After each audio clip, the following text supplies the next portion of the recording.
প্রায় 10 বছর পর জেল থেকে বের হয়ে আজ বাড়িতে পা রাখলাম। সেই 16 বছর বয়সে আপন দুলাভাইকে খুন করার অপরাধে জেলে গিয়েছিলাম। বাড়ির সামনে আসতেই একদম অবাক হয়ে গেছি। পুরো বাড়িটা সাজানো আছে বিভিন্ন রকমের বাতি আর ফুল দিয়ে। গেটে সাজানো দেখে বুঝলাম বড় কোনো অনুষ্ঠান আছে, কিন্তু কিসের অনুষ্ঠান? আপু তো 2 দিন আগে আমার সাথে দেখা করেছিল, তাহলে সেদিন সে কেন বলেনি আমাকে এই কথা? ভিতরে যাবো কি না ভাবছিলাম, গেটের সামনে দাঁড়িয়েই তখন পিছন থেকে কেউ একজন আমাকে ধাক্কা দিল। কি মশাই, কি চাই এখানে? 14 থেকে 16 বছরের একটা যুবক ছেলে বলল কথাটা। আজ এখানে কিসের অনুষ্ঠান?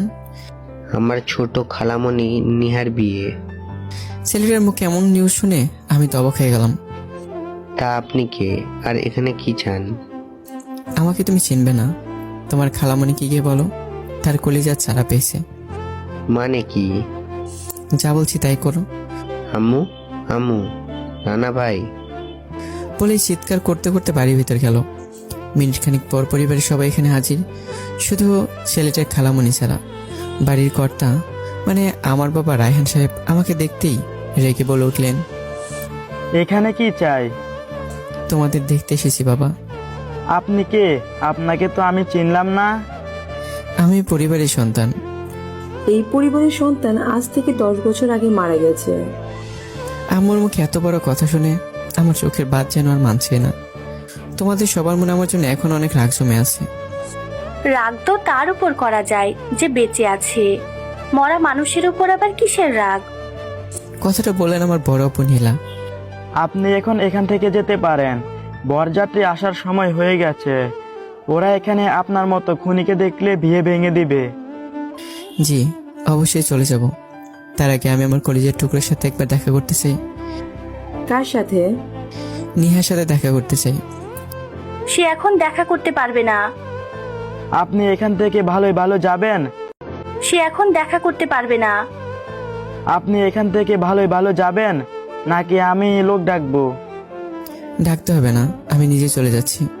বলে চোখের জল মুছতে মুছতে বাড়ি থেকে বের হতে লাগলাম। বাড়ির গেট পেরিয়ে যেতেই নিহা আসলো সেখানে। আম্মু, কে আসছিল? জানি না কে আসছিল। লুকিয়ে চোখের জলটা মুছে বললেন, কে আসছিল আপু? শুনলি না আম্মু কি বললো? আমরা কেউ জানি না কে আসছিল। নিহা সবাইকে জিজ্ঞাসা করলো, কেউ উত্তর দিল না। তখন শেষমেশ নীলাপুর ছেলে অনেকে জিজ্ঞেস করলো, কথা শুনে বুঝতে পারলাম সে যেই হোক না কেন এই বাড়ির কোনো সদস্য। তোকে কি কিছু বলেছিল? প্রথমে আমি যখন তাকে গেটের সামনে দেখি তখন বলেছিল তোমাকে গিয়ে বলতে তোমার কলিজা আজ জেল থেকে ছাড়া পেয়েছে। নিহা চোখ টলমল জল ছাড়া মুখে হালকা হাসি নিয়ে ছোট করে বলল, ভাই? আম্মু, নানা ভাই, নানু সবাই মিলে তাকে তাড়িয়ে দিল কেন? সে কোন দিকে গেছে? এই তো একটু আগে ডান দিকে গেল। অনেকের কথা শেষ হতেই নিহা এক দৌড়ে গেটের কাছে চলে যায়। তখন পিছন থেকে আব্বু ডাক দিয়ে বললেন, এখানে কি করছো? বরযাত্রী আসার সময় হয়ে গেছে। ভাইকে তোমরা তাড়িয়ে দিলে কেন? চোখে টলমল পানি নিয়ে অভিমানী সরে বলল কথাটা। কে ভাই? কার ভাই? তুমি জানো না তোমার ভাই আজ থেকে 10 বছর আগেই মারা গেছে। মারা গেছে তোমাদের জন্য হতে পারে, কিন্তু আমার জন্য আমার ভাই এখনো বেঁচে আছে। নিহার মুখে এমন কথা শুনে আব্বু তার কাছে এসে কষে একটা থাপ্পড় বসিয়ে দিল। বেশ তর্ক শিখে গেছিস, চুপচাপ রুমে গিয়ে এখনই রেডি হ, একটু পরে বরযাত্রী আসবে। আমি কবুল বলার সময় আমার ভাই আমার সামনে না থাকলে কবুলের 10 সেকেন্ডের পর আমি বিষ খাবো। এখন আমি জানি না তোমরা কিভাবে আমার ভাইকে আমার সামনে নিয়ে আসবে। বলে গাল ফুলে চলে যায় নিহা সেখান থেকে। সোজা নিজের রুমে গিয়ে দরজা লাগিয়ে দিল। এদিকে আমি হাঁটছিলাম নতুন কোনো ঠিকানার উদ্দেশ্যে। ফুটপাথ দিয়ে হাঁটতে হাঁটতে শহরের মধ্যবিন্দুতে একটা বেঞ্চে এসে বসলাম। তখন কয়েকটা গাড়ি এসে আমার সামনে থামলো। দেখে মনে হচ্ছে এটা কোনো বিয়ের বাড়িতে যাবে মনে হয়, কিন্তু এখানে সে কেন থামলো? তখন দেখি একটা গাড়ি টায়ার পাঞ্চার হয়েছে। যে গাড়িটা নষ্ট হয়েছে সেটাকে দেখে সব গাড়ি চলে গেল। ড্রাইভার টায়ার চেঞ্জ করছিল, খুব গরম হয়েছিল, তাই গাড়িতে থাকা সবাই বের হয়ে গেছে। প্রায় 10 থেকে 12 জন, তাদের মধ্যে মেয়েদের সংখ্যা বেশি। আমি একসাথে এতগুলো মেয়েদের দেখে সেখান থেকে উঠে গেলাম। ফুটপাতে আরো মানুষজন হাঁটছিল।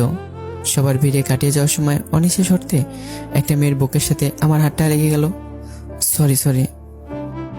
বেয়াদবের বাচ্চা, গালি দিলেন কেন? লুচ্ছামি করছিস, তার উপরে গলাবাজি। দাঁড়া, দেখাচ্ছি মজা। বলে চিৎকার চেঁচামেচি করে মেয়েটা সেখান থেকে অনেকগুলো মানুষের ভিড়ও জড়ো হলো। এদের মতো লুচ্চাদের জন্য আজ মেয়েরা স্বাধীনভাবে চলাফেরা করতে পারে না। আমি দেখি নাই, সরি বললাম তো। প্রথমে ইচ্ছা করে আমার সাথে লুচ্ছামি করছে, আবার এখন আপনাদের দেখে সরি বলছে। আপনারাই বলুন, এর কি করা যায়? তখন ভিড় থেকে একটা লোক এসে বলল, মারো শালা বদমাইশ বেটাকে। লোকটার কথা শুনতেই আমার কথা কেউ কানে না নিয়ে